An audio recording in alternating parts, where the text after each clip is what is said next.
Bismillahirrahmanirrahim. Greetings. The context of this video lecture is aside, introductory, intended to reduce the duration of the coming video.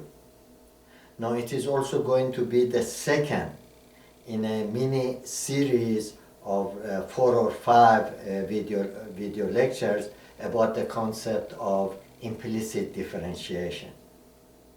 Now in this video I'm going to talk about 2 kinds of equality, and then I will be demonstrating the concept of chain rule that we are already familiar, but because it's used so much in implicit differentiation, that's what I'm going to go over that one more time in a sense. Okay, then let's get started, shall we? Now, x squared minus 9 equal x minus 3, x plus 3 is, we are very familiar with, we call it the difference of 2 squared. Now, x squared minus 9 and x minus 3, x plus 3, they are absolutely same thing. I repeat myself, they are absolutely same thing. Like 6, we can say 2 plus 4 is same as what? 2 times 3. So 2 and 3, when we multiply that, 2 times 3 are the factors of 6. 2 plus 4, we can call them terms. So very same goes here. These 2, we can call them terms. These 2 are factors, but they are absolutely same. But I'm using the word, I'm repeating the word absolutely a couple times, because for that reason, this equality is called absolute equality.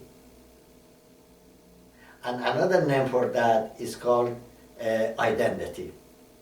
Now, as far as the set is concerned, every value that x can assume, or we can assign for x in this form, in this term form, if we assign the same value for x in the factor form, the answer will be same, naturally. So the difference between this and this is 0, which means there is no difference. Do you follow me? And as far as the values that we can assign for x is concerned, and putting in the set roster notation, the cardinality of that set, which means the number of elements that set has, will be infinite. Do you follow me? Now, in contrast, look at this equality. X squared and 9 are not 2 different things. Excuse me, I said are not 2 different things. Are 2 different things. 9 is a constant, remains same, does not change. But x squared, x is subject to change, is variable. In this case, x can assume all real numbers. You follow me? Now, those values that we assign for x, that justifies the equality, satisfies the equality, we call it solution. In this case, the solution is plus or minus 3. And those values that we assign for x does not satisfy the equality, we say it's not solution. That's simple, huh? And both of this and this are a statement, mathematical statements. They are either true or false, cannot be both at the same time. Doesn't make sense, huh? So in this case, it's always true for every x we assign. In this case, it's conditionally true. We call it conditional statement. Good name to put on that. You follow me? Now, let me talk about, let me demonstrate in a sense the chain rule. Again, I repeat myself because chain rule and this equality, by the way, I have to mention also that this equality, which is absolute equality, the absolute equality is the one that we use in implicit differentiation. So implicit differentiation is mostly concerned about absolute equality or identity, as we will see in the coming lecture. In the coming lecture. The lecture after this, huh? Okay, now let me go through demonstration that you're already familiar with, but because it's used so much, the the chain rule in implicit differentiation. I'm just going to as a revisit in a sense. Okay, suppose we want to take derivative of some expression inside this parenthesis, inside the box, all right? When I say derivative with respect to x, that means whatever is inside parentheses naturally should be in terms of x.